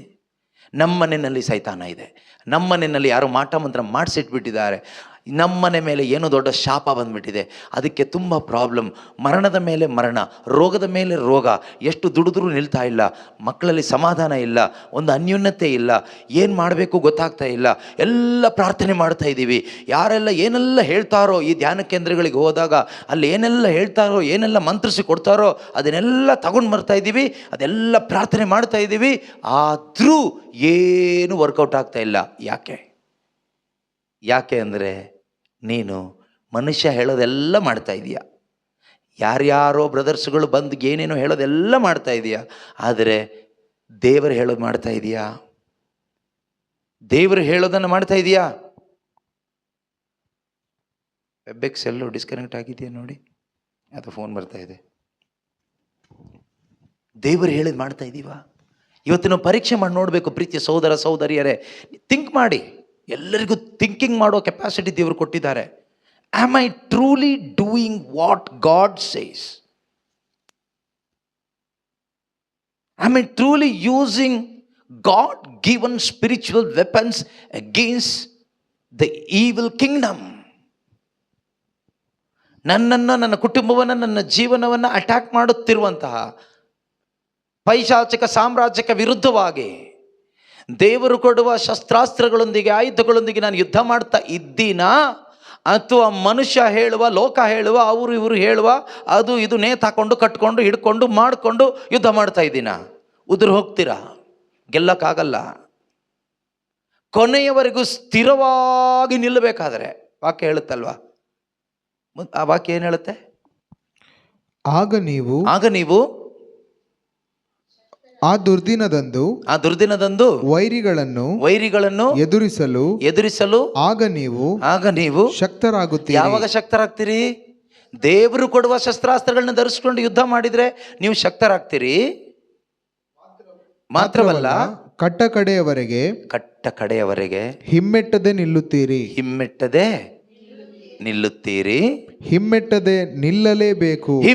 ನಿಲ್ಲಲೇಬೇಕು. ದೇವರು ಹೇಳ್ತಾ ಇದ್ದಾರೆ, ನೀನು ನಿಲ್ಲಬೇಕು. You have to stand firm without failing, because that is how you are bringing glory to God. ಒಬ್ಬ ಕ್ರೈಸ್ತ ವಿಶ್ವಾಸಿ, ಒಬ್ಬ ದೇವರ ಮಗ, ನೀನು ಸೈತಾನನ ಒಂದು ಬಂಧನದಲ್ಲಿ ಇರೋದಾದರೆ ದೇವರಿಗೆ ಅವಮಾನ ಆಗುತ್ತೆ. ಸೈತಾನ ನನ್ನನ್ನು ಅಟ್ಯಾಕ್ ಮಾಡ್ತಾ ಇದ್ದಾನೆ ಬ್ರದರ್, ಸೈತಾನ ತೊಂದರೆ ಬ್ರದರ್ ಮನೇಲಿ ಅಂತ ಹೇಳುವಾಗ ನೀನು ದೇವರಿಗೆ ಅವಮಾನ ಮಾಡ್ತಾ ಇದೀಯಾ. ಕಾರಣ ಏನು? ಕಾರಣ ದೇವರು ನಿನಗೆ ಫ್ರೀ ಆಗಿ ದುಡ್ಡು ಕೊಟ್ಟಿದ್ದಕ್ಕಲ್ಲ, 3 ದಿನ ಫಾಸ್ಟಿಂಗ್ ಇದ್ದಿದ್ದಕ್ಕಲ್ಲ, ಎಲ್ಲೋ ಏನೋ ಕೊಟ್ಟಿದ್ದಕ್ಕೂ ಮಾಡಿದ್ದಕ್ಕೂ ಅಲ್ಲ, ಉಚಿತವಾಗಿ ದೇವರು ನಿನಗೆ ಇದನ್ನು ತೊಟ್ಕೊಳ್ಳೋ ಮಗನೇ. ನಿನ್ನ ಒಳಗಡೆ ಪರಮಾನಂದ ಬಂದಿದೆ. ಈ ಪರಮಾನಂದ ಉಳಿಸ್ಕೋಬೇಕಾದ್ರೆ ಹಿಡ್ಕೋ ಆಯುಧ. ಈ ಆಯುಧಗಳನ್ನ ತೊಟ್ಕೊಂಡು ನಿನಗೆ ವಿರುದ್ಧವಾಗಿ ಬರ್ತಕ್ಕಂಥ ಎಲ್ಲ ಪೈಶಾಚಿಕ ಆಯುಧಗಳನ್ನು ನಿನಗೆ ಡಿಸ್ಟ್ರಾಯ್ ಮಾಡಲಿಕ್ಕಾಗುತ್ತೆ. ಇಲ್ಲಿ ನಿನ್ನ ಆಯುಧ ವರ್ಕ್ ಆಗೋದಿಲ್ಲ. ಈ ಲೋಕದ ಯಾವ ಆಯುಧಗಳು ವರ್ಕ್ ಆಗೋದಿಲ್ಲ. ಯಾವ ಕರಿಸ್ಮ್ಯಾಟಿಕ್ ಅವರು ಇರ್ಬೋದು, ಯಾವ ಪ್ರಾರ್ಥನೆಯವರು ಇರ್ಬೋದು, ಯಾವ ಮನುಷ್ಯ ಇರ್ಬೋದು, ಯಾವ ಪ್ರವಾದಿ ಇರ್ಬೋದು, ಯಾವುದೇ ಪವಾಡ ಪುರುಷ ಇರ್ಬೋದು, ಯಾರು ಕೊಟ್ಟ ಯಾವ ಆಯುಧಗಳು ವರ್ಕೌಟ್ ಆಗೋದಿಲ್ಲ. ವರ್ಕೌಟ್ ಆಗುವ ಆಯುಧಗಳು ನಾನು ಕೊಡ್ತೀನಿ, ತಗೋ. ದೇವರು ಕೊಡುವ ಸಕಲ ಶಸ್ತ್ರಾಸ್ತ್ರಗಳು, ಅದನ್ನು ಧರಿಸಿಕೊಳ್ಳಿ. ಆಗ ನೀವು ನಿಮಗೆ ವಿರುದ್ಧವಾಗಿ, ನಿಮ್ಮ ಕುಟುಂಬಕ್ಕೆ ವಿರುದ್ಧವಾಗಿ, ಮಕ್ಕಳಿಗೆ ವಿರುದ್ಧವಾಗಿ ಅಟ್ಯಾಕ್ ಮಾಡುತ್ತಿರುವ ಆತನ ಕಾರ್ಯಗಳನ್ನು, ಆತನ ಕ್ರಿಯೆಗಳನ್ನು ನಿಮಗೆ ದಮನ ಮಾಡಲಿಕ್ಕಾಗ್ತದೆ. You can destroy the works of the devil only by God given weapons. ದೇವರು ಕೊಟ್ಟಂತಹ ಆಯುಧಗಳಿಂದ ಮಾತ್ರವೇ ಕ್ರೈಸ್ತ ವಿಶ್ವಾಸಿಗಳ ಕುಟುಂಬಕ್ಕೆ, ನಿಮ್ಮ ಜೀವಿತಕ್ಕೆ ವಿರುದ್ಧವಾಗಿ ಕಾರ್ಯ ಮಾಡುವ ಸೈತಾನನ ಕಾರ್ಯಗಳನ್ನು ಲಯ ಮಾಡಲಿಕ್ಕಾಗ್ತದೆ. ಫಸ್ಟ್ ನಮಗೆ ದೇವರ ನಾಲೆಡ್ಜ್ ಬೇಕು, ಸತ್ಯದ ಅರಿವು ಬೇಕು ಈ ವಿಷಯದಲ್ಲಿ. ಎರಡನೇದಾಗಿ, ನಾನು ಹೇಳಿದ್ನಲ್ಲ, ಆ ಸೈತಾನ ಕೂಡ ಶತ್ರುನೇ, ಅವನ ಕುತಂತ್ರಗಳು ನಮಗೆ ಗೊತ್ತಿರಬೇಕು. ಪೌಲರು ಹೇಳ್ತಾರಲ್ವ, ನಾವು ಸೈತಾನನ ಕುತಂತ್ರಗಳನ್ನು ಅರಿಯದವರಲ್ಲ. ನಮಗೆ ನಮ್ಮ ಅತ್ತೆಯ ಕುತಂತ್ರ ಗೊತ್ತು, ಸೊಸೆ ಎಷ್ಟು ಕುತಂತ್ರಿ ಅಂತ ಗೊತ್ತು, ಗಂಡ ಎಷ್ಟು ಕುತಂತ್ರಿ ಅಂತ ಗೊತ್ತು, ಹೆಂಡತಿ ಎಷ್ಟು ಕುತಂತ್ರಿ ಅಂತ ಗೊತ್ತು, ಜೊತೆಯಲ್ಲಿರೋರು ಎಷ್ಟು ಕುತಂತ್ರ ಮಾಡ್ತಾರೆ ಗೊತ್ತಾ ಬ್ರದರ್ ನಿಮಗೆ? ನಮಗೆ ಗೊತ್ತಿಲ್ಲಪ್ಪ. ಅವ್ರದ್ದೆಲ್ಲ ಕುತಂತ್ರ ತಿಳ್ಕೊಂಡು ನಿನಗೇನು ಲಾಭ? ನೀನು ಹಾಳಾಗೋಗ್ತೀಯ. ನಿನ್ನ ಜೊತೆಯಲ್ಲಿರೋರು ಎಂಥ ಕುತಂತ್ರಿಗಳು ಎಂದು ನೀನು ತಿಳ್ಕೊಂಡ್ರೆ ನೀನು ಹಾಳಾಗೋಗ್ತೀಯ. ನಿನಗೆ ಅದರಿಂದ ಲಾಭ ಇಲ್ಲ. ನೀನು ಮೇಲೆ ಬರಬೇಕಾ, ಉದ್ಧಾರ ಆಗಬೇಕಾ, ನೀನು ದೇವರು ನಿನಗಾಗಿ ಇಟ್ಟಿರ್ತಕ್ಕಂಥ ದಾರಿಯಲ್ಲಿ ನಡೀಲಿಕ್ಕಾಗಬೇಕಾ, ನಿನ್ನ ಒಳಗಡೆ ಇಟ್ಟಿರ್ತಕ್ಕಂಥ ಆ ಫನಮಾನಂದ ಕೊನೆ ತನಕ ಅನುಭವಿಸ್ತಾ ಬದುಕಬೇಕಾ? ಹಾಗಾದರೆ ಸೈತಾನನ ಕುತಂತ್ರಗಳನ್ನ ನೀನು ತಿಳ್ಕೋಬೇಕು. ಸೈತಾನನ ಕುತಂತ್ರಗಳನ್ನ ತಿಳ್ಕೋಬೇಕಾದ್ರೆ ಬೈಬಲ್ ಓಪನ್ ಮಾಡಿ ಓದಬೇಕು. ಆದಿಕಾಂಡದಿಂದನೇ ಬರಬೇಕಾಯ್ತಾ? ಬೈಬಲ್ ಓದಿ ಕಲೀಲಿಕ್ಕೆ ಆಸಕ್ತಿ ಇರುವವರು ಆದಿಕಾಂಡದಿಂದ ಈಗ ಬರಬೇಡಿ. ಹೊಸ ಒಡಂಬಡಿಕೆ ಓದಿ ಒಂದು 2-3 ಸರಿ. ಫಸ್ಟ್ ಬೈಬಲ್ನಲ್ಲಿ 2 ಭಾಗ ಇದೆ, ಒಂದು ಹೊಸ ಒಡಂಬಡಿಕೆಯ ಭಾಗ, ಇನ್ನೊಂದು ಹಳೆ ಒಡಂಬಡಿಕೆಯ ಭಾಗ. ಸೊ ಹೊಸ ಒಡಂಬಡಿಕೆಯ ಭಾಗವನ್ನು ಒಂದು 2-3 ಸರಿ 4 ಸರಿನಾದರೂ ಓದಿ ಚೆನ್ನಾಗಿ. ಅದಾದ ಮೇಲೆ ಆದಿಕಾಂಡದಿಂದ ಓದ್ತಾ ಬನ್ನಿ. ಆಗ ನಿಮಗೆ ಏನೋ ಒಂದು ಐಡಿಯಾ ಗೊತ್ತಾಗುತ್ತೆ. ಸೈತಾನನ ಕುತಂತ್ರಗಳು ಏನು ಅನ್ನೋದು ಸ್ವಲ್ಪ ಅರಿವಾಗ್ತಾ ಬರುತ್ತೆ. ಅದು ಬಿಟ್ಬಿಟ್ಟು ಸಿನಿಮಾ ನೋಡ್ತಾ ಕೂತ್ಕೊಂಡ್ರೆ ಸೈತಾನನ ಕುತಂತ್ರ ಅಲ್ಲ, ಸೈತಾನ ಹೊಡ್ಕೊಂಡು ಹೋಗ್ತಾರೆ ನಿನ್ನನ್ನು ಕುಟುಂಬ ಸಮೇತವಾಗಿ. ಯಾವುದೋ ವಾರದಲ್ಲಿ 1 ದಿನನೋ 2 ದಿನನೋ ಅಲ್ಲಿ ಇಲ್ಲಿ ಪ್ರೇಯರ್ಗೆ ಹೋಗಿ, ತಿಂಗಳಿಗೆ ಒಂದು 3 ದಿನನೋ 4 ದಿನನೋ ರಿಟ್ರೀಟ್ ಮಾಡಿಕೊಂಡು, ಅಲ್ಪ ಸ್ವಲ್ಪ ಬೈಬಲ್ ಓದ್ಕೊಂಡು, ಮಿಕ್ಕಿದ ಟೈಮೆಲ್ಲ ಹರಟೆ ಹೊಡ್ಕೊಂಡು, ಮೊಬೈಲ್ ಫೋನಲ್ಲಿ ಸೋಷಿಯಲ್ ಮೀಡಿಯಾದಲ್ಲಿ ಪೋಸ್ಟ್ ಮಾಡುವಂತೆಲ್ಲ ಪೋಸ್ಟ್ಗಳನ್ನ ನೋಡ್ತಾ ಅದರಲ್ಲಿ ಮನರಂಜನೆ ಪಡ್ತಾ ಕೂತ್ಕೊಂಡ್ರೆ ನಿನ್ನನ್ನು ನಿನ್ನ ಕುಟುಂಬ ಅವನು ಹೊತ್ಕೊಂಡು ಹೋಗ್ತಾನೆ. ನಿನಗೆ ಗೊತ್ತಾಗೋದಿಲ್ಲ. ಹೋದ ಮೇಲೆ ಗೊತ್ತಾಗುತ್ತೆ, ಅಯ್ಯಯ್ಯೋ ಯಾಕೆ ಹೀಗಾಯಿತು, ಎಲ್ಲಿಂದ ಹೀಗಾಯಿತು ಅಂತ. ನೀನು ಮೊಬೈಲ್ ಫೋನ್ ನೋಡ್ಕೊಂಡು ನಗಾಡ್ಕೊಳ್ತಾ ಇದೆಯಲ್ವಾ, ಇದರಲ್ಲಿ ಮಜಾ ತಗೊಳ್ತಾ ಇದೆಯಲ್ವ, ಆ ಗ್ಯಾಪಲ್ಲಿ ಅವ್ನು ನೋಡ್ಕೊಂಡು ಹೋಗ್ಬಿಟ್ಟ. ಜನಕ್ಕೆ ಕಾಣಿಸೋದೇನು? ಇವ್ರು ಡೈಲಿ ಧ್ಯಾನಕ್ಕೆ ಹೋಗ್ತಾರಲ್ಲ, ವಾರ ಪ್ರಾರ್ಥನೆ, ಪ್ರತಿ ತಿಂಗಳು ಧ್ಯಾನ, ಬೈಬಲ್ ಹಿಡ್ಕೊಂಡು ಹೋಗ್ತಾನೆ ಇರ್ತಾರೆ. ಯಾಕೆ ಹೀಗೆ? ನೀವು ಕದ್ದು ಮುಚ್ಚಿ ಅಲ್ಲಿ ಇಲ್ಲಿ ಈ ಮೊಬೈಲ್ ಫೋನಲ್ಲಿ ಇಟ್ಕೊಂಡು ಕೂತ್ಕೊಂಡು ನೋಡಿದ್ದು ಯಾರಿಗೂ ಕಾಣಿಸಲ್ಲ. ಸೈತಾನ ಇದನ್ನು ಹೊಂಚಿ ಹಾಕಿ ಕಾಯ್ತಾ ಇರ್ತಾನೆ. ಅವನು ನೋಡ್ಕೊಂಡು ಹೋದ. ಪ್ರೀತಿಯ ಸಹೋದರ ಸಹೋದರಿಯರೇ, ಜಾಗರೂಕತೆ ವಹಿಸಬೇಕು ನಾವು. ಸೈತಾನನ ಕುತಂತ್ರವನ್ನು ನಾವು ಅರಿತುಕೊಳ್ಳಬೇಕು. ಅವನು ಯಾವ ರೀತಿಯಲ್ಲಿ ಡಿಸೀವ್ ಮಾಡ್ತಾನೆ ವಿಶ್ವಾಸಿಯನ್ನು, ಅವನು ಯಾವ ರೀತಿಯಲ್ಲಿ ಕುಟುಂಬ ಹೊಡಿತಾನೆ, ಅವನು ಯಾವ ರೀತಿಯಲ್ಲಿ ನಮ್ಮ ಯೌವನವನ್ನು ಹಾಳು ಮಾಡ್ತಾನೆ, ಅವನು ಯಾವ ರೀತಿಯಲ್ಲಿ ನಮ್ಮ ಮೈಂಡನ್ನು ಕ್ಯಾಪ್ಚರ್ ಮಾಡ್ತಾನೆ, ಅವನು ಯಾವ ರೀತಿಯಲ್ಲಿ ನಮ್ಮ ಮಕ್ಕಳ ಮೈಂಡನ್ನು ಹಾಳು ಮಾಡ್ತಾನೆ, ಅವನು ಯಾವ ರೀತಿಯಲ್ಲಿ ಸಭೆಯನ್ನು ಹೊಡಿತಾನೆ, ಅವನು ಯಾವ ರೀತಿಯಲ್ಲಿ ನಮ್ಮ ಪ್ರಾರ್ಥನಾ ಜೀವನ ಹಾಳು ಮಾಡ್ತಾನೆ, ಅವನು ಯಾವ ರೀತಿಯಲ್ಲಿ ನಮ್ಮ ವಿಶ್ವಾಸವನ್ನು ಡಿಸ್ಟರ್ಬ್ ಮಾಡ್ತಾನೆ, ಅವನು ಯಾವ ರೀತಿಯಲ್ಲಿ ದೇವರ ವಾಕ್ಯವನ್ನು ಮ್ಯಾನಿಪುಲೇಟ್ ಮಾಡ್ತಾನೆ. ಅಥವಾ ಮ್ಯಾನಿಪುಲೇಟ್ ಅಂದ್ರೇನು? ಒಂದು ರೀತಿ ಸುತ್ತಿ ಬಳಸಿ, ಅಥವಾ ದೇವರ ವಾಕ್ಯವನ್ನು ನಮಗೆ ಅನುಕೂಲ ಆಗುವ ರೀತಿಯಲ್ಲಿ, ನಮ್ಮ ಶರೀರಕ್ಕೆ ಇಷ್ಟ ಆಗುವ ರೀತಿಯಲ್ಲಿ, ಮನಸ್ಸಿಗಿಷ್ಟ ಆಗೋ ರೀತಿಯಲ್ಲಿ ಹೇಗೆ ಹೇಳ್ತಾನೆ, ಎಲ್ಲ ಅವನ ಕುತಂತ್ರಗಳು. ಹೆಚ್ಚು ಅವನ ಕುತಂತ್ರ ಇವತ್ತು ನಡೀತಿರೋದೇ ಅನೇಕ ಧ್ಯಾನ ಮಂದಿರಗಳಲ್ಲಿ, ಎಲ್ಲ ಧ್ಯಾನ ಮಂದಿರಗಳಲ್ಲೂ ಅಲ್ಲ, ಅನೇಕ ಬೋಧನೆಗಳಲ್ಲಿ, ಪ್ರಾರ್ಥನಾ ಕೂಟಗಳಲ್ಲಿ. ಅರ್ಥ ಆಗೋದಿಲ್ಲ ನಮಗೆ. ಯಾವ ರೀತಿ? Manipulation, wrong faith, wrong knowledge of God's word. ದೇವರ ವಾಕ್ಯದ ತಪ್ಪಾದ ಬೋಧನೆ, ದೇವರ ವಾಕ್ಯವನ್ನು ಮನಸ್ಸಿಗೂ ಶರೀರಕ್ಕೂ ಇಷ್ಟಕರವಾದ ರೀತಿಯಲ್ಲಿ ಮಾಡುವ ಬೋಧನೆಗಳು, ತಪ್ಪಾದ ವಿಶ್ವಾಸ, ತಪ್ಪಾದ ಆರಾಧನೆ, ತಪ್ಪಾದ ರೀತಿಯ ಪ್ರಾರ್ಥನೆ, ತಪ್ಪಾದ ಆಯುಧಗಳು, ಇದೆಲ್ಲ ಏನು ಮಾಡುತ್ತೆ? ಇದೆಲ್ಲ ನಮ್ಮನ್ನು ಹಾಳು ಮಾಡುತ್ತೆ, ದೇವರಿಂದ ದೂರ ಮಾಡುತ್ತೆ. ಹಿಡ್ಕೋಬೇಕು ದೇವರ ವಾಕ್ಯವನ್ನು. ಮೊದಲನೇದಾಗಿ ಯುದ್ಧ ಮಾಡಬೇಕು. ಏನು ಮಾಡಬೇಕು? ಯುದ್ಧ ಮಾಡಬೇಕು. ಯೋಚನೆ ಮಾಡಬೇಡಿ, ಈ ಯುದ್ಧ ಮಾಡಲಿಕ್ಕೆ ನಾನು ಒಬ್ಬನೇನ ಅಂತ. ಅಲ್ಲ, ದೇವರು ನಮ್ಮೊಂದಿಗೆ ಇರ್ತಾರೆ. ನಮ್ಮನ್ನು ಕರೆದಂಥ ದೇವರು ನಮ್ಮ ಜೊತೆಯಲ್ಲಿರ್ತಾರೆ. ಯೆಹೋಶುವನಿಗೆ ದೇವರು ಏನು ಹೇಳ್ತಾರೆ? ಕರೆದು ಬಿಟ್ಟು ಹೇಳ್ತಾರೆ. ಏನಂತ ಹೇಳ್ತಾರೆ ಗೊತ್ತಾ? ನಾನು ಮೋಶೆಯ ಸಂಗಡ ಇದ್ದ ಹಾಗೆ ನಿನ್ನ ಸಂಗಡನೇ ಇರ್ತೇನೆ. ಯೆಹೋಶುವ 1:5 ಹೇಳ್ತಾರೆ, ಹೆದರಬೇಡ, ಭಯಭ್ರಾಂತನಾಗಬೇಡ. ಹೇಗಪ್ಪ ಈ ಜವಾಬ್ದಾರಿ ವಹಿಸ್ಕೊಂಡು ಈ ಜನರನ್ನೆಲ್ಲ, ಇಸ್ರಾಯೇಲ್ ಜನರು ಲಕ್ಷಾಂತರ ಮಂದಿ ಜನರಿದ್ದಾರೆ, ಇವ್ರನ್ನೆಲ್ಲ ಹೇಗಪ್ಪ ಕಾನಾನ್ ದೇಶಕ್ಕೆ ಕರ್ಕೊಂಡು ಹೋಗೋದು? ಎಷ್ಟೊಂದು ಶತ್ರುಗಳು ಬರ್ತಾರೆ, ಎಷ್ಟೊಂದು ರಾಜರುಗಳಿದ್ದಾರೆ, ಎಷ್ಟೊಂದು ಹೋರಾಟ ಇದೆ, ಇದೆಲ್ಲ ದಾಟಿಸಿ ಇವ್ರನ್ನ ಹೇಗಪ್ಪ ದೇವರೇ ಸೇರಿಸೋದು? ಮೋಶೆ ಏನೋ ಇದ್ದ ಜೊತೆಯಲ್ಲಿ ಈಸಿಯಾಗಿ ಬಂದುಬಿಟ್ವಿ, ಮೋಶೆ ಸತ್ತೋಗ್ಬಿಟ್ಟ, ಈಗ ನಾನು ಹೇಗೆ ಸೇರಿಸ್ಲಿ? ಆಗ ದೇವರು ಯೆಹೋಶುವನಿಗೆ ಹೇಳ್ತಾರೆ, ಜೋಶುವ ಚಾಪ್ಟರ್ 1:5 ಹೇಳ್ತಾರೆ, ಏನಂತ? ನಿನ್ನ ಜೀವಮಾನವಿಡಿ ಯಾರೊಬ್ಬನು ನಿನ್ನನ್ನು ಎದುರಿಸಿ ನಿಲ್ಲನು, ನಾನು ಮೋಶೆಯ ಸಂಗಡ ಇದ್ದ ಹಾಗೆಯೇ ನಿನ್ನ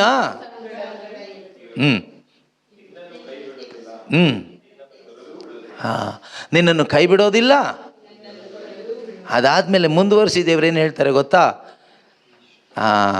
ನಾನು ಏನೆಲ್ಲ ಇನ್ಸ್ಟ್ರಕ್ಷನ್ಸ್ ಕೊಟ್ಟಿದ್ದೀನೋ ಅದನ್ನು ಗಟ್ಟಿ ಹಿಡ್ಕೊ.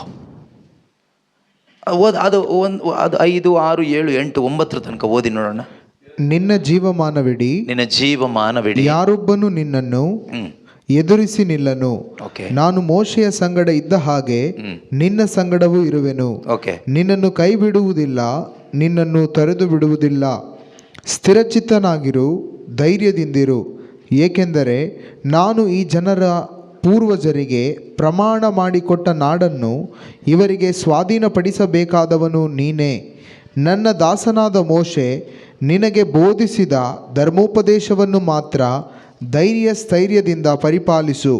ಅದನ್ನು ಬಿಟ್ಟು ಎಡಕ್ಕಾಗಲಿ ಬಲಕ್ಕಾಗಲಿ ಹೋಗಬೇಡ, ಆಗ ನೀನು ಎಲ್ಲಿ ಹೋದರೂ ಕೃತಾರ್ಥನಾಗುವೆ. ಈ ಧರ್ಮಶಾಸ್ತ್ರ ಸದಾ ನಿನ್ನ ಬಾಯಲ್ಲಿರಲಿ, ಹಗಲಿರುಳು ಅದನ್ನು ಧ್ಯಾನಿಸು, ಅದರಲ್ಲಿ ಬರೆದಿರುವುದನ್ನೆಲ್ಲ ಕೈಗೊಂಡು ನಡೆ, ಆಗ ನಿನ್ನ ಕಾರ್ಯವೆಲ್ಲ ಕೈಗೂಡುವುದು, ನೀನು ಕೃತಾರ್ಥನಾಗುವೆ. ನಾನು ನಿನಗೆ ಆಜ್ಞಾಪಿಸಿದಂತೆ ಸ್ಥಿರಚಿತ್ತನಾಗಿರು, ಧೈರ್ಯದಿಂದಿರು, ಅಂಜಬೇಡ, ಕಳವಳಗೊಳ್ಳಬೇಡ. ನೀನು ಹೋಗುವ ಎಡೆಗಳಲ್ಲೆಲ್ಲ ನಿನ್ನ ದೇವರು ಸರ್ವೇಶ್ವರನು ಆದ ನಾನು ನಿನ್ನ ಸಂಗಡ ಇರುತ್ತೇನೆ ಎಂದು ಹೇಳಿದರು. ಪ್ರೈಸ್ ದಿ ಲಾರ್ಡ್, ಹಲ್ಲೆಲೂಯಾ, ಯೇಸುವೇ ಸ್ತೋತ್ರ. ನೋಡಿ, ಅಂದು ದೇವರು ಯೆಹೋಶುವನಿಗೆ ಗ್ಯಾರಂಟಿ ಕೊಟ್ಟು ಹೇಳ್ತಾ ಇದ್ದಾರೆ, ನಾನಿರ್ತೀನಿ ನಿನ್ನ ಜೊತೆಯಲ್ಲಿ. ಆದರೆ ನೀನು ಮಾಡಬೇಕಾಗಿರೋದು ಒಂದೇ ಒಂದು ಕೆಲಸ. ನನ್ನ ದಾಸ ಮೋಶೆ ನಿನಗೆ ಏನೆಲ್ಲ ಇನ್ಸ್ಟ್ರಕ್ಷನ್ಸ್ ಕೊಟ್ಟಿದ್ದಾನೋ, ಅಂದರೆ ನನ್ನ ಇನ್ಸ್ಟ್ರಕ್ಷನ್, ಅವನ ಮುಖಾಂತರ ಏನೆಲ್ಲ ನಿನಗೆ ಬೋಧನೆ ಕೊಡಲಾಗಿದೆಯೋ ಅದನ್ನು ನಿನ್ನ ಹೃದಯದಲ್ಲಿ, ನಿನ್ನ ಬಾಯಲ್ಲಿ ಇಟ್ಕೋ. ಅದನ್ನು ಮಾತ್ರ ನೀನು ಕಾಪಾಡ್ಕೋ. ಅದನ್ನು ಬಿಟ್ಟು ಅಲ್ಲಿ ಯಾರೋ ಜಾದುಗಾರ ಬಂದಿದ್ದಾನೆ ಅಂತ ಅಲ್ಲಿ ಹೋಗಬೇಡ, ಇಲ್ಲಿ ಯಾರೋ ಒಬ್ಬ ಮಂತ್ರವಾದಿ ಥರದವನು ಬಂದಿದ್ದಾನೆ ಭವಿಷ್ಯ ಹೇಳ್ತಾನೆ ಅಂತ ಅಲ್ಲಿ ಹೋಗಬೇಡ, ಎಡಕ್ಕೂ ಹೋಗಬೇಡ, ಬಲಕ್ಕೂ ಹೋಗಬೇಡ. ನನ್ನ ಆಜ್ಞೆಯನ್ನು ಗಟ್ಟಿಯಾಗಿ ಹಿಡ್ಕೋ, ನನ್ನ ವಾಕ್ಯನ ಗಟ್ಟಿಯಾಗಿ ಹಿಡ್ಕೋ. ಪ್ರೀತಿಯ ಸಹೋದರ ಸಹೋದರಿಯರೇ, ಇವತ್ತು ನಾವು ಹಿಡ್ಕೋಬೇಕಾಗಿರೋದು ಶುಭ ಸಂದೇಶ. ಶುಭ ಸಂದೇಶ ಗಟ್ಟಿ ಹಿಡ್ಕೊಳ್ಳಿ. ಪೌಲರು ಹೇಳ್ತಾರೆ, ನಿಮ್ಮ ಈ ಒಂದು ವಿಶ್ವಾಸದ ಜೀವನ ನಾನು ನಿಮಗೆ ಸಾರಿದ ಶುಭ ಸಂದೇಶದಲ್ಲಿ ಸ್ಥಿರವಾಗಿ ಇಲ್ಲದೆ ಹೋದರೆ ನಿಮಗೆ ವಿಶ್ವಾಸ ಇದೆ, ಆದರೆ ನೀವು ಉದ್ಧಾರ ಆಗಲ್ಲ, ನಿತ್ಯ ಜೀವ ಪಡ್ಕೊಳ್ಳೋದಿಲ್ಲ. ಎಲ್ಲಿ ಹೇಳ್ತಾರೆ ಗೊತ್ತಾ? ಎಲ್ಲಿ ಹೇಳ್ತಾರೆ ಅಂತ ಯಾರಾದರೂ ಹೇಳ್ತೀರಾ? Very good. 1 Corinthians 15 ಹೇಳ್ತಾರೆ. 1 Corinthians 15 ಅಧ್ಯಾಯದಲ್ಲಿ ಹೇಳ್ತಾರೆ. ಏನಂತ ಹೇಳ್ತಾರೆ ಗೊತ್ತಾ? 1 ಕೊರಿಂಥಿ 15ನೇ ಅಧ್ಯಾಯ. ಪ್ರಿಯ ಸಹೋದರರೇ, ಓಕೆ, ನಾನು ನಿಮಗೆ ಬೋಧಿಸಿದ ಶುಭ ಸಂದೇಶವನ್ನು ನೆನಪಿಗೆ ತಂದುಕೊಳ್ಳಿರಿ.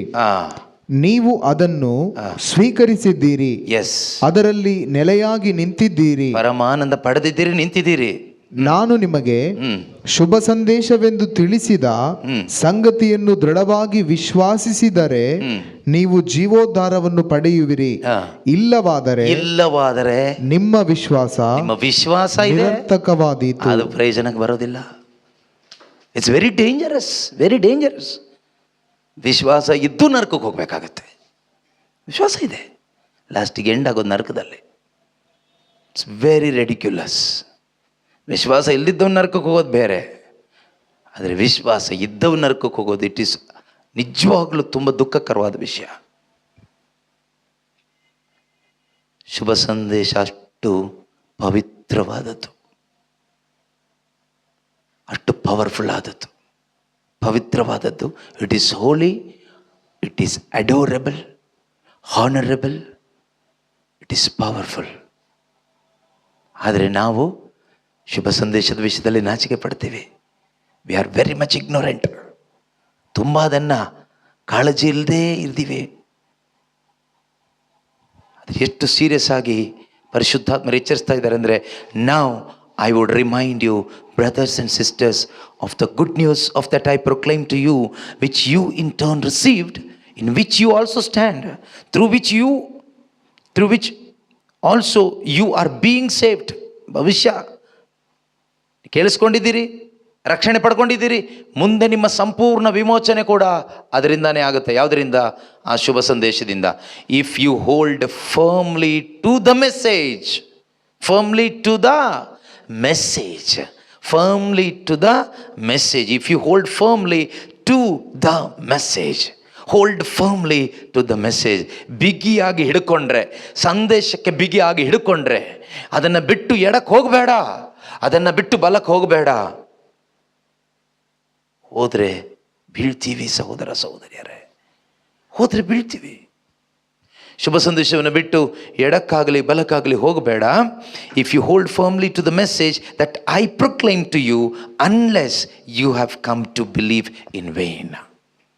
ಅದರ ಅರ್ಥ, ನೀನು ಹೋದರೆ, ಬಿಟ್ಟು ಹೋದರೆ, ನಾನು ನಿನಗೆ ಶುಭ ಸಂದೇಶವೆಂದು ಸಾರಿದ ಆ ಸಂದೇಶ ಬಿಟ್ಟು ಇನ್ಯಾವನೋ ಬಂದುಬಿಟ್ಟು ನಿನಗೊಂದು ಸ್ಪೆಷಲ್ ಸಂದೇಶ ಕೊಡ್ತಾನೆ, ನೀನು ಅದನ್ನು ಹಿಡ್ಕೊಳ್ಳಿಕ್ಕೆ ಹೋದರೆ, ಕ್ರಿಸ್ತ ಯೇಸುವಿನ ಮಹಿಮೆಯನ್ನು ಸಾರುವ ಶುಭ ಸಂದೇಶವಲ್ಲದೆ ಇನ್ಯಾವುದೋ ಒಂದು ಶುಭ ಸಂದೇಶ ಯಾರೋ ಒಬ್ಬ ಬಂದು ಸಾರದ ಅಂತ ಅದನ್ನು ನೀನು ಹಿಡ್ಕೊಳ್ಳಿಕ್ಕೆ ಹೋದರೆ, ನಿನಗೆ ವಿಶ್ವಾಸ ಇದೆ, ದೇವರು ಕೊಟ್ಟರು ಒಂದು ಕೃಪೆಯಾಗಿ, ಅದಿದ್ದು ಪ್ರಯೋಜನಕ್ಕೆ ಬರೋದಿಲ್ಲ. Your faith is useless, it's in vane, it's void, empty faith. ಆ ಪರಿಸ್ಥಿತಿಗೆ ನಾವು ಬರಬಾರ್ದು. ಆದರೆ ನಿಮಗೆ ಶುಭ ಸಂದೇಶವೆಂದು ಸಾರಲ್ಪಟ್ಟಂಥ ವಿಷಯಗಳನ್ನು ನೀವು ಗಟ್ಟಿಯಾಗಿ ಹಿಡ್ಕೊಂಡು, you hold on to that, ದೇವರು ನಿಮ್ಮೊಂದಿಗೆ ಇರ್ತಾರೆ. ನಿಮ್ಮ ಆತ್ಮಿಕ ಪ್ರಯಾಣ ಸ್ವರ್ಗೀಯ ಕಾನಾನ್ ಕಡೆಗೆ, ಅದು ನೆನಪಿರಬೇಕು. ಯಾವುದೋ ಒಂದು ಊರಿಗಲ್ಲ ನಾವು ಹೋಗ್ತಾ ಇರೋದು, ಅಳಿದು ಹೋಗುವ ಒಂದು ಕಾನಾನ್ ದೇಶಕ್ಕಲ್ಲ ನಾವು ಹೋಗ್ತಾ ಇರೋದು, ನಾಶವಾಗಿ ಹೋಗುವ ಒಂದು ಕಾನಾನ್ ದೇಶ ಎಂಬ ಒಂದು ಸ್ಥಳಕ್ಕಲ್ಲ ಹೋಗ್ತಾ ಇರೋದು, ಸ್ವರ್ಗಕ್ಕೆ, ಸ್ವರ್ಗ ರಾಜ್ಯಕ್ಕೆ ನಮ್ಮ ಪ್ರಯಾಣ. ಪ್ರೀತಿಯ ಸಹೋದರ ಸಹೋದರಿಯರೇ, ಆದ್ದರಿಂದ ನಮ್ಮ ಈ ಪ್ರಯಾಣದಲ್ಲಿ ದೇವರು ನಮಗೆ ಹೇಳ್ತಾ ಇದ್ದಾರೆ, ನೀನು ಯೇಸು ಕ್ರಿಸ್ತನನ್ನು ಭೇಟಿ ಆಗಿದ್ದೀಯಾ, ಯೇಸುವನ್ನು ಆರಾಧಿಸಿದೀಯಾ, ಯೇಸುಗೆ ಮುತ್ತು ಕೊಟ್ಟಿದೀಯಾ, ನಿನ್ನ ಕಾಣಿಕೆ, ನಿನ್ನ ಹೃದಯವನ್ನೇ, ನಿನ್ನ ಜೀವನವನ್ನು ಯೇಸು ಕೊಟ್ಟಿದೀಯಾ, ಈಗ ವಾಪಸ್ ಹೋಗುವಾಗ ಬಂದ ದಾರಿಯಲ್ಲಿ ಹೋಗಬೇಡ ಮಗನೇ. ಮತ್ತೆ ನಿನ್ನ ಶರೀರ ಸ್ವಭಾವ ಏನು ಹೇಳುತ್ತೋ ಅದನ್ನು ಫಾಲೋ ಮಾಡ್ಕೊಂಡು ಹೋಗಬೇಡ, ಲೋಕದ ರೀತಿ ನೀತಿಗಳನ್ನ ಫಾಲೋ ಮಾಡ್ಕೊಂಡು ಹೋಗಬೇಡ.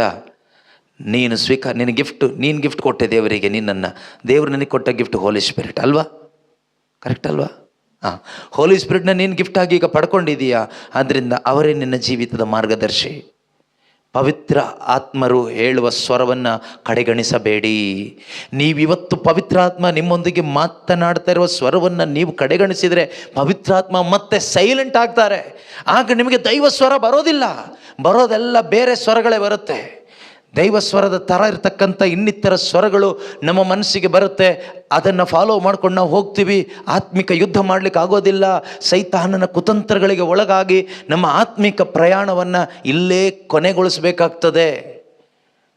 ಆತ್ಮಿಕ ನಷ್ಟ ನಮ್ಮಲ್ಲಿ ಸಂಭವಿಸ್ತದೆ. ಎಲ್ಲಕ್ಕಿಂತ ದೊಡ್ಡ ನಷ್ಟ ಅಮರ ಜೀವ ನಷ್ಟವಾಗುವ ಸಾಧ್ಯತೆ ಇದೆ. ಅವತ್ತು ಯೆಹೋಶುವನಿಗೆ ದೇವರು ಅದನ್ನೇ ಸೀರಿಯಸ್ ಆಗಿ ಹೇಳಿದ್ದು, ಈ ಧರ್ಮಶಾಸ್ತ್ರದ ಬೋಧನೆಯನ್ನು ಬಿಟ್ಟು ಎಡಕ್ಕೂ ಹೋಗಬೇಡ, ಬಲಕ್ಕೂ ಹೋಗಬೇಡ, ಅದರಲ್ಲೇ ಗಟ್ಟಿಯಾಗಿ ನಿಂತ್ಕೊ ನೀನು. ಅಲ್ಲಿ ಇಲ್ಲಿ ಅದು ಇದು ಬೋಧನೆ ಎಲ್ಲ ನಡೆಯುತ್ತೆ, ಏನೇನೋ ಆಗುತ್ತೆ, ಡೋಂಟ್ ವರಿ. ಆದರೆ ನಿನಗೆ ಮೋಶೆ ಮುಖಾಂತರ ಕೊಡಲಾದ ಒಂದು ಧರ್ಮಶಾಸ್ತ್ರ ಇದೆ. ಯಾಕೆ ಕೊಟ್ಟಿದ್ದು ಅಂದರೆ ನೀನು ಸ್ಥಿರವಾಗಿ ನಿಲ್ಲಕ್ಕೆ ಕೊಟ್ಟಿದ್ದು. ಇದು ಒಂದು ವೇಳೆ ಕೊಡದೇ ಇದ್ದಿದ್ರೆ ಅದು ಸರಿ ಇದೆಯೇನೋ ಅಂತ ಅಲ್ಲಿ ಹೋಗೋ ಚಾನ್ಸ್ ಇತ್ತು, ಇದು ಸರಿ ಇದೆಯೇನೋ ಅಂತ ಇಲ್ಲಿ ಹೋಗೋ ಚಾನ್ಸ್ ಇತ್ತು. ಅದರಿಂದ ನಿನಗೆ ನಾನು ಸ್ಪೆಷಲ್ ಆಗಿರೋದೊಂದು ಕೊಟ್ಟಿದ್ದೀನಿ, ಅದನ್ನು ಮಾತ್ರ ಹಿಡ್ಕೊ. ಎಲ್ಲದಕ್ಕಿಂತ special gospel. There is nothing more special than gospel. ಆ ಸ್ಪೆಷಲ್ ನಮಗೆ ಸ್ವರ್ಗದಿಂದ ಕೊಟ್ಟಿರೋದು. ಈ ಸಂದೇಶ ಮನುಷ್ಯರದಲ್ಲ. ಗಾಸ್ಪೆಲ್ ಈಸ್ ಫ್ರಮ್ ಹೆವೆನ್, ಸ್ವರ್ಗೀಯ ಸಂದೇಶ. ಅದಕ್ಕೆ ಪೌಲರಿಗೆ ಅದು ಅರ್ಥ ಆಯಿತು. ಅದಕ್ಕೆ ಅವ್ರು ಹೇಳ್ತಾರೆ, I am not ashamed of this gospel. Gospel, God's word, good news, ದೇವರ ವಾರ್ತೆ, ಶುಭವಾರ್ತೆ. ಯೇಸು ನಿನ್ನಲ್ಲಿ ಹುಟ್ಟಿದಾರಾಯ್ತಾ? ಯೇಸು ನಿನ್ನಲ್ಲಿದ್ದಾರಾಯ್ತಾ? ನಿನಗೆ ಯೇಸುವಿಗೆ ಸೇರಿದವನು, ನಿನಗೆ ಯೇಸುವಿಗೆ ಸೇರಿದವಳು. ಈ ದೇಹದಲ್ಲಿ ನಿನಗಿನ್ನು ಮುಂದೆ ಹೋರಾಟ ಇದೆ, ನರಳಾಟ ಇದೆ. ಒಂಟಿ ಅಲ್ಲ, ನಾನಿದ್ದೀನಿ ಜೊತೆಯಲ್ಲಿ. ಆತ್ಮಿಕ ಯುದ್ಧ ಇದೆ. ಆತ್ಮಿಕ ಆಯುಧ ತಗೋ, ಕೊಟ್ಟಿದ್ದೀನಿ, ಧರಿಸ್ಕೋ, ಯುದ್ಧ ಮಾಡೋ. ಯುದ್ಧದಲ್ಲಿ ಸಹಾಯಕ ಪರಿಶುದ್ಧಾತ್ಮ ನಿನ್ನ ಜೊತೆಯಲ್ಲಿರ್ತಾರೆ. ಆದರೆ ಒಂದು ಮಾತ್ರ ಮೇಂಟೈನ್ ಮಾಡು, ಗಾಸ್ಪಲ್ ಬಿಡಬೇಡ, ಶುಭ ಸಂದೇಶ ಬಿಡಬೇಡ. ಶುಭ ಸಂದೇಶ ಬಿಟ್ಟರೆ ಈ ಆಯುಧಗಳು ಯಾವುದು ವರ್ಕ್ ಆಗಲ್ಲ. ಆಮೇಲೆ ನೀನು ಬೇರೆ ಆಯುಧ ಹುಡುಕ್ಬೇಕಾಗತ್ತೆ. ಅವ್ರು ಯಾವುದೋ ಎಣ್ಣೆ ಮಂತ್ರಿಸ್ಕೊಟ್ರು, ಇವ್ರು ಯಾವುದೋ ಉಪ್ಪು ಮಂತ್ರಿಸ್ಕೊಟ್ರು, ಇನ್ನೆಲ್ಲ ಹೋದಾಗ ಅವ್ರು ಏನೋ ತೀರ್ಥ ಮಂತ್ರಿಸ್ಕೊಟ್ರು, ಇನ್ನೆಲ್ಲದು ಹೋದಾಗ ಇನ್ನೇನೇನೋ ಮಂತ್ರಿಸ್ಕೊಟ್ರು. ಇದನ್ನೆಲ್ಲ ತಂದುಬಿಟ್ಟು ನೀನು ಅಲ್ಲಿ ಇಲ್ಲಿ ಎಲ್ಲ ಹಾಕಿ ಹಿಡಿದು ಏನು ಮಾಡಿದ್ರು ಏನು ವರ್ಕೌಟ್ ಆಗಲ್ಲ. ಸಹೋದರ ಸಹೋದರಿ, ಮೋಸ ಹೋಗಬೇಡ, ಮಾನಸಾಂತರ ಪಡು. ದೇವರ ಹತ್ರ ಕ್ಷಮೆ ಕೇಳಿ ವಾಪಸ್ ಬಾ. ದೇವರೇ, ನೀನು ಕೊಟ್ಟ ಸ್ವರ್ಗೀಯ ಆಯುಧಗಳನ್ನು ಗಮನಿಸದೆ ಮನುಷ್ಯ ಕೊಟ್ಟ ಮಾನಸಿಕ ಪ್ರಾಪಂಚಿಕವಾದ ಆಯುಧಗಳನ್ನ ಹಿಡ್ಕೊಂಡು ಸೈತಾನ ವಿರುದ್ಧ ಯುದ್ಧ ಮಾಡಲಿಕ್ಕೆ ಹೋದೆ. ಐ ಆಮ್ ಸಾರಿ, ನಿನ್ನ ಆಯುಧಕ್ಕೆ ನಾನು ಬೆಲೆ ಕೊಡಲಿಲ್ಲ. ಆತ್ಮಿಕ ಆಯುಧಗಳು ನೀನು ತಯಾರಿಸಿಕೊಟ್ಟಂಥ ಆಯುಧಕ್ಕೆ ನಾನು ಬೆಲೆ ಕೊಡದೆ ಹೋದೆ. ನಿನ್ನ ಸಂದೇಶವನ್ನು ನಾನು ತಳ್ಳಿಬಿಟ್ಟೆ.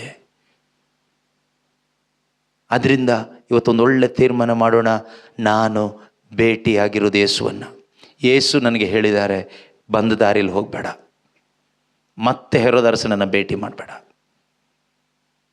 ಮತ್ತೆ ಅವನ ಮುಂದೆ ಹೋಗಿ ನಮಸ್ಕಾರ ಹೇಳಕ್ಕೆ ಹೋಗಬೇಡ. ಯೇಸುಗೆ ಅಡ್ಡ ಬಿದ್ದಾಯಿತು, ಇನ್ನು ಮುಂದೆ ಯೇಸುವೇ ನಿನ್ನ ಪ್ರಭು ಆಗಿರಲಿ. Let Jesus be your Lord and God and saviour forever. Worship him alone, never bow down to anybody or anywhere. ಎದ್ದು ನಿಂತ್ಕೊಳ್ಳೋಣ, ಪ್ರಾರ್ಥಿಸೋಣ. ಪ್ರೀತಿ ಸ್ವರೂಪನಾದಂತಹ ಒಳ್ಳೆಯ ದೇವರೇ,